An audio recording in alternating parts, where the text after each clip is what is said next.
Connaissance, recherche, sciences, sciences, mathématiques, théorie, physique, philosophie, conférences, archéologie, nature.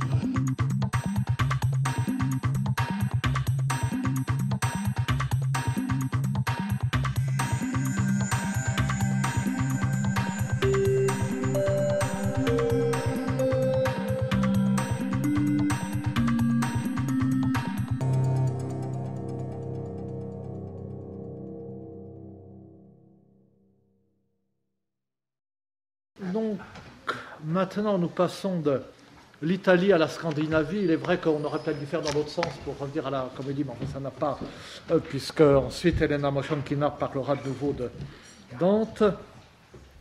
Et j'ai un tout petit souci, ça n'apparaît pas ici, donc je crois que je me mettrai là. Et nous allons écouter la communication d'Hélène Tetrel, parler, conserver et transmettre les vieux textes, les Islandais et leur Moyen-Âge. Hélène Tetrel donc, est maître de conférence de langue et littérature française du Moyen-Âge à Brest, mais elle a fait une thèse en co-tutelle avec Régis Boyer, avec moi, et portant largement sur le domaine norrois, plus même sur le domaine norrois, c'est ça, sa vie et sa passion. Elle passe sa vie en Islande, c'est une personnalité considérable dans le monde intellectuel islandais. Et comme elle est extrêmement consciencieuse, extrêmement fine, extrêmement brillante, elle est capable, mieux que personne, de nous parler de littérature norroise, mais aujourd'hui de la relation des Islandais à leur langue et à leur passé littéraire. On peut à peine dire à leur ancienne langue, puisqu'ils veulent la garder toujours intacte. Et comme je le disais dans l'ouverture de ce colloque, cette littérature norroise et la relation des peuples scandinaves modernes à leur vieille littérature sont d'un intérêt considérable et éclaire, comme aucune autre littérature ne peut le faire, la situation des lettres médiévales. Donc, nous l'écoutons. Merci beaucoup à M. Michel Zinc de m'avoir invité dans ce... Et parlez fort. C'est pas assez fort. Ou dans le micro. C'est un très grand honneur. Merci aussi et surtout de son intérêt constant pour les lettres norroises. C'est rare chez les romanistes et d'autant plus précieux. J'ouvre cette communication en citant une phrase du philologue islandais Sigurður Nordal. Je l'emprunte à une note de 1946. « Pourquoi est-ce que j'étudie les sagas anciennes avec tant de soin et de cette façon ? Parce qu'elles sont la clé de tout, parce qu'elles permettent de comprendre les temps anciens aussi bien que les siècles ultérieurs. L'idée qui est chère à cette génération de philologues est qu'il existe une continuité entre les textes médiévaux et la littérature islandaise actuelle. En dépit des apparences, ce n'est pas un truisme. La théorie du lien, qui a été développée par Sigurður Nordal, en islandais samhengi, contribue à soutenir une autre thèse, à savoir non seulement le patrimoine constitué par les sagas, les Eddas et la poésie ancienne habite la littérature islandaise contemporaine, mais aussi cette dernière s'écrit et se lit dans la même langue, alors que les autres peuples n'ont accès à leurs textes médiévaux, pour la plupart, qu'indirectement, grâce aux traductions. En soi, cette affirmation n'est guère discutable. C'est un fait. L'islandais moderne est très proche de l'islandais ancien.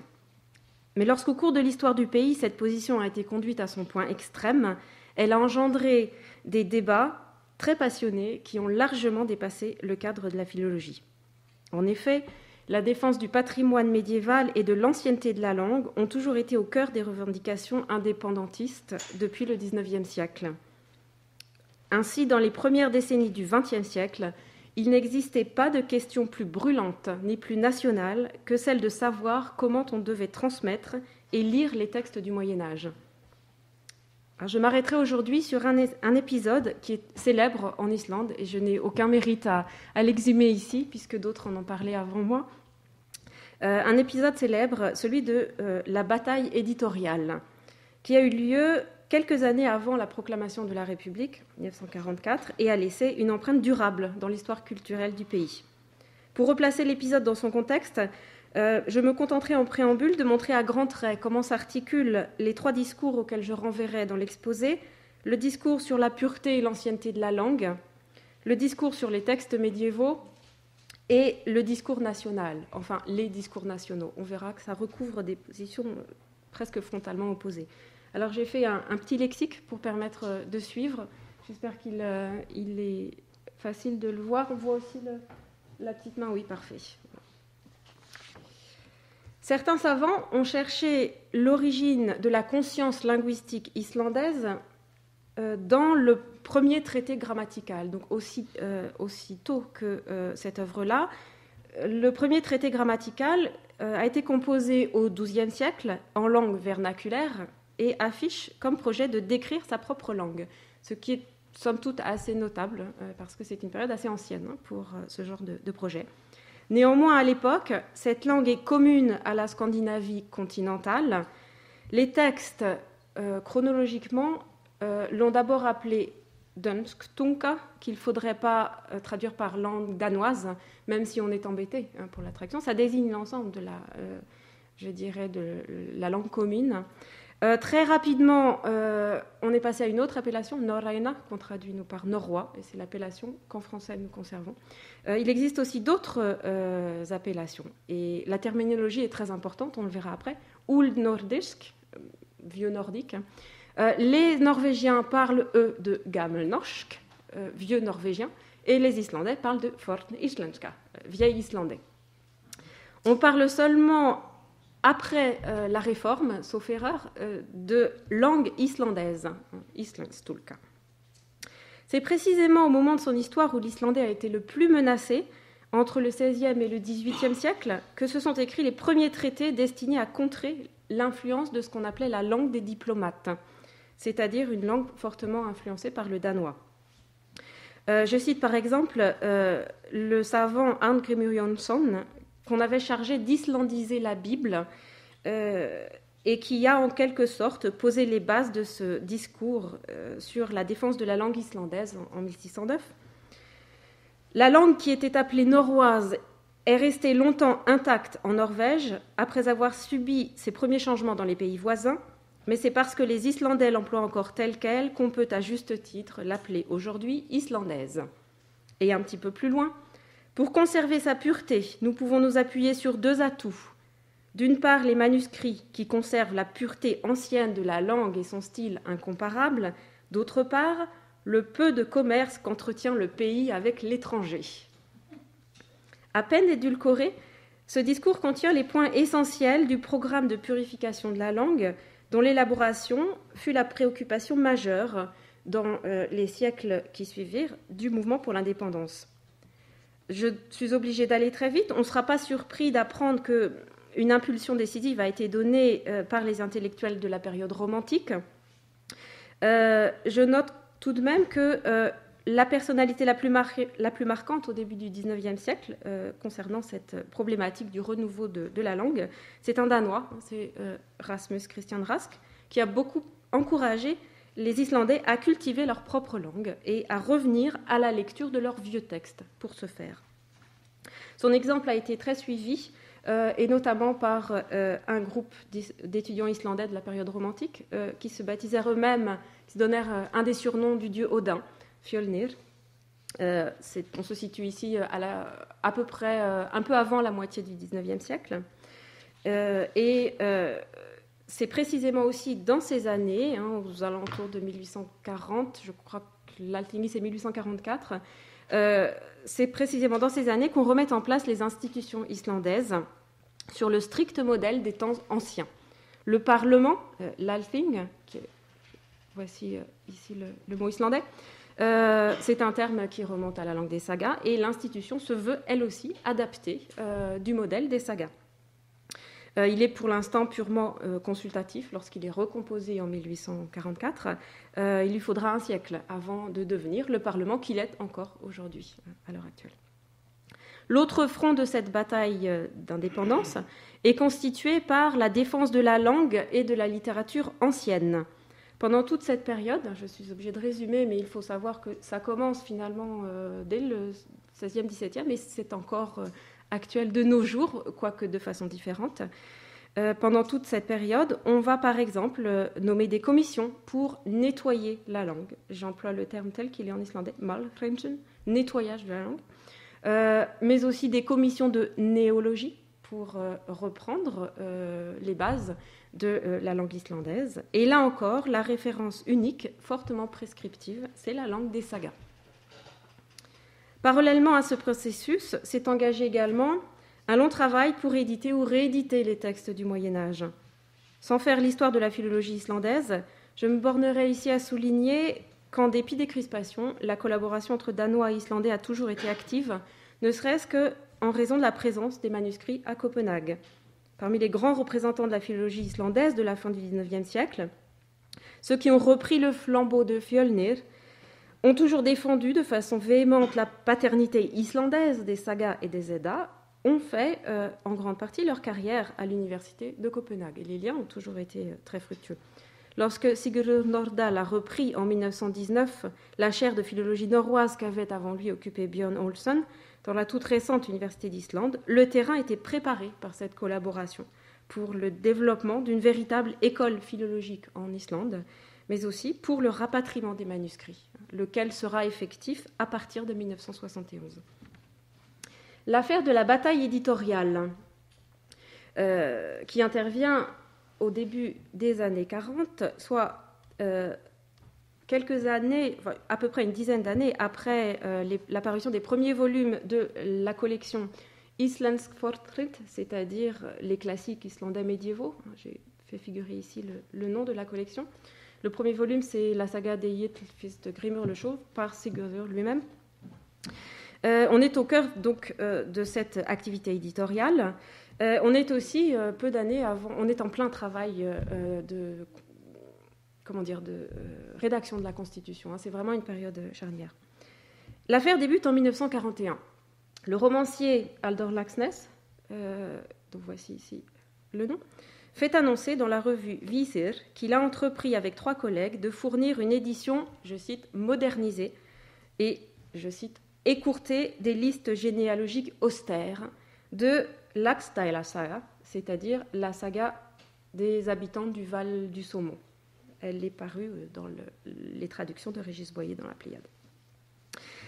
Ragnar Jónsson et Stefan Ögmundsson établissent le texte et Halldór Laxness est chargé de le relire, le réviser et l'introduire. On comprendra aisément, au regard de ce que je viens d'exposer, à quel point l'affaire était d'importance. Moderniser une saga, c'était rendre visible l'écart qui s'était creusé entre les usages enregistrés dans les manuscrits anciens et ceux de l'Islande de la première moitié du XXe siècle. C'était d'une certaine façon contrevenir à l'idée même du lien, ou samhengi, de Sigurður Nordal. C'est paradoxal, parce que Sigurður Nordal, justement, a une position qui est assez délicate sur la question de la bataille éditoriale.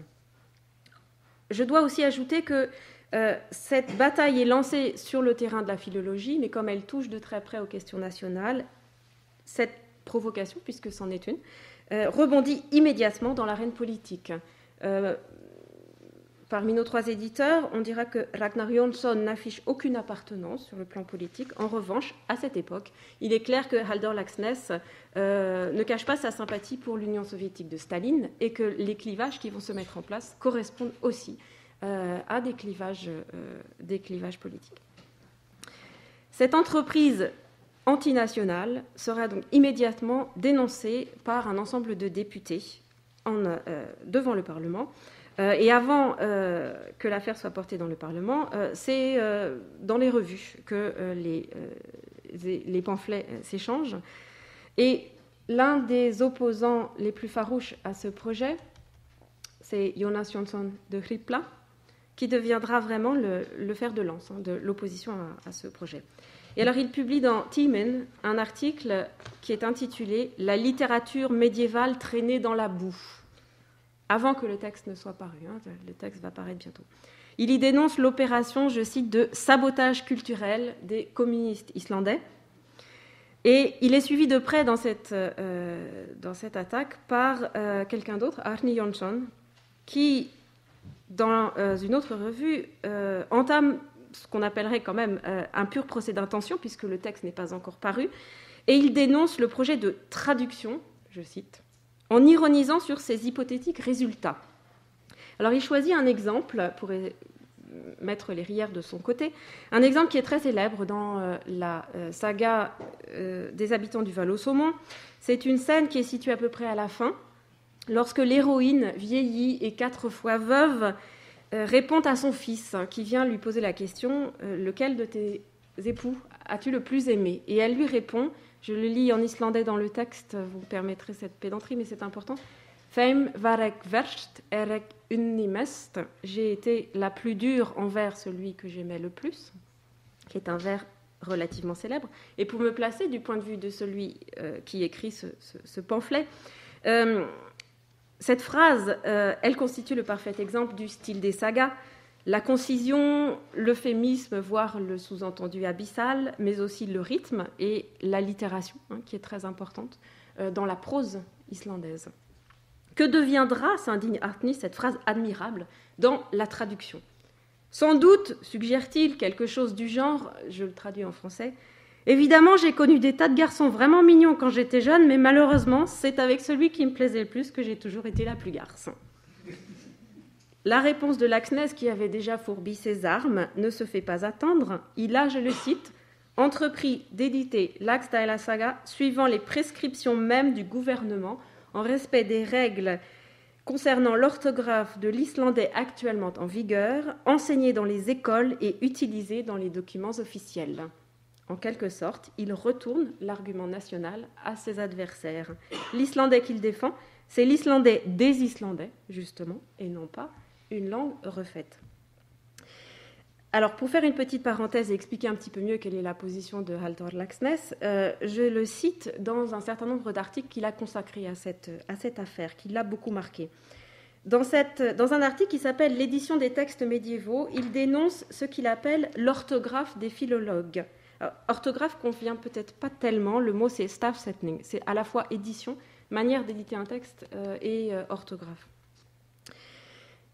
Il vise par là, par ce terme, l'orthographe des philologues, les règles de l'édition normalisée qui sont adoptées communément, par exemple, par les éditeurs de la collection Íslandsbókmenntir, les classiques médiévaux.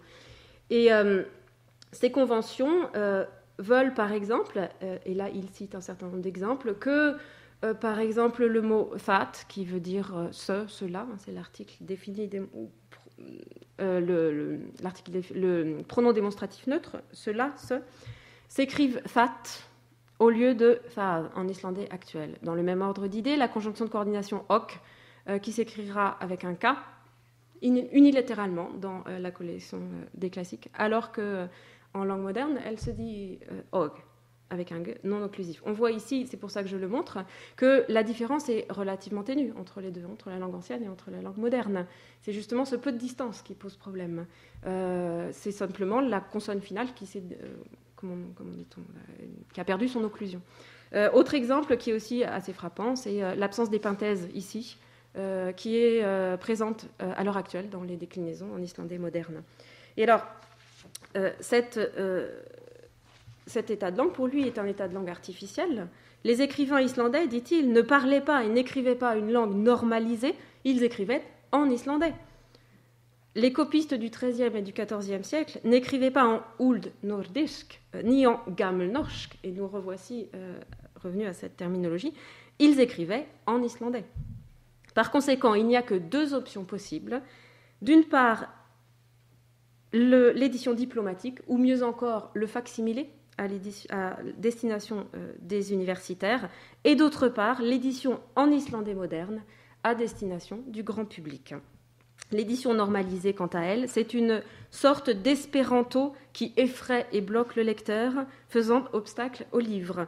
Non seulement cet espéranto vieillit le texte en lui appliquant des règles mortes, mais encore il dénature l'esprit de la langue vivante dans laquelle il a été écrit.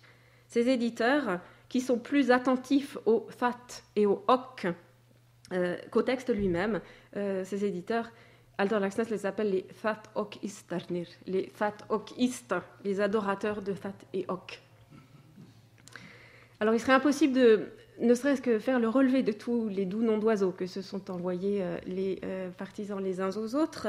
Halldór Laxness et ses compagnons ont été traités de fabricants de faux beurre par leurs opposants. En revanche, ce qu'il faut noter toutefois, c'est que la bataille a pris un tour assez violent, puisque Jonas Jonsson de Kripla a entrepris de réclamer purement et simplement l'interdiction du texte, peu de temps après, en séance publique de l'Althing. Et il exige l'interdiction de ces éditions populacières des textes médiévaux. J'espère bien traduire ce terme, skriluutgáfur, qui est un peu délicat à traduire. Il est intéressant tout de même de constater à ce moment des opérations que les clivages qui sont devenus irréparables sur la scène politique, mais c'est sans doute l'époque qui voulait ça, à divers titres en Islande, ces clivages en revanche sont beaucoup moins nets, et c'est heureux, dans les cercles scientifiques. Laxness, par exemple, était un ami de Jón Helgason, le médiéviste, qui le conseillait régulièrement.